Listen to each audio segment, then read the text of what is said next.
What did you see brands doing differently this year and that we'll continue to see more of next year? Now brands are going to have to keep up with 7 or 8 different platforms, and it's going to be really exhausting.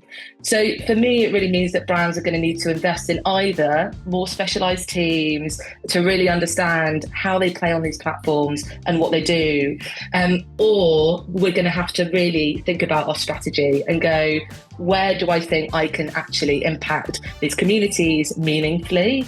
And I think brands are going to have to do things quite differently in that space to really understand how they're going to be able to connect in such a fragmented landscape. How can social media managers play to their strengths in 2025 to engage and keep up with this pace and trends, and kind of operate in a way that isn't super overwhelming? Definitely get a general knowledge of the platforms, especially as new ones pop up, right? Like you don't want to be completely uninformed, but you also don't have to dive headfirst into becoming an expert in that platform. Allowing platforms to evolve over time is very important. You don't have to lean so heavily into them to where you create overwhelm for yourself, because these platforms still need a lot of time to evolve and develop and become a mainstream platform overall. And two, honestly, maybe even more important than my first piece of advice, is definitely learning how to segment your social media use, whether it is having different devices, creating completely different accounts.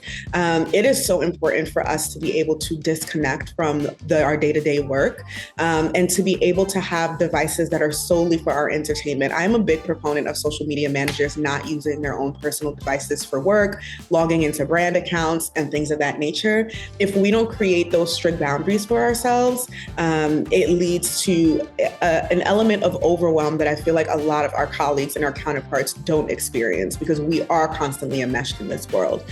So that would have to be 2 of my biggest pieces of advice when it comes to this. We are entering a new era of fragmentation. And I think it's community and creativity are the 2 key pieces here. The community bit, it's about choosing who you want to connect with, what they are passionate about, what they love, and how do you elicit a positive emotion in them. And the second is creativity, because the phrase I use is safe is invisible on social media. And if you're not doing, I'm not saying you have to be unsafe for your brand. I'm just saying don't take the safe bet with the piece of content you're doing. Like do something different. And that's the kind of thing that could start the next trend. And I would absolutely love to see brands doing more of that. It requires greater investment. It requires all of these things, but it's the same thing we've always wanted. But I think it's more pressing than ever, because if you do the same thing as everyone else, you're going to get the same outcome. What do you think the social media landscape will look like next year?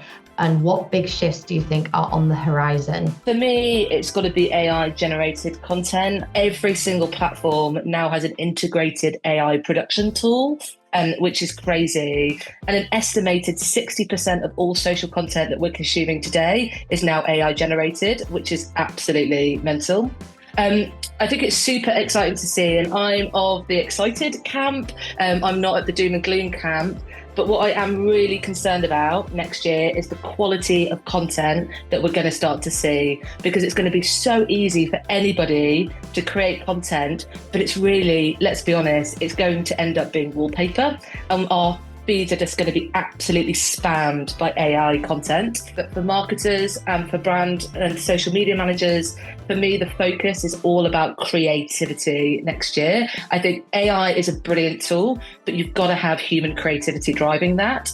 And I think the best campaigns this year, and I think the best campaigns that we'll see next year as well, creativity will be at the heart of it. So for me, that's the big shift. I think we all do need to be creative, but I think in the wake of AI and what is happening and the way the platforms are engaging with it, creativity for me will be the ultimate differentiator in 2025. AI to me is is miscast as artificial intelligence, and it should be about augmenting your intelligence instead. AI is not creative. It predicts what the next logical word in a sequence should be. Like if you want to really understand AI, just go and watch a video about how the algorithms work within it, like the machine learning things work. And it's changed my perspective on AI, because it's literally there to take what has come before and predict what is likely to come next. And it means that only humans have the ability to come up with genuine creative thought. but Mello said it quite perfectly, which is that it's there to support the production, the output, the outcome. And I think that's the right way to approach it.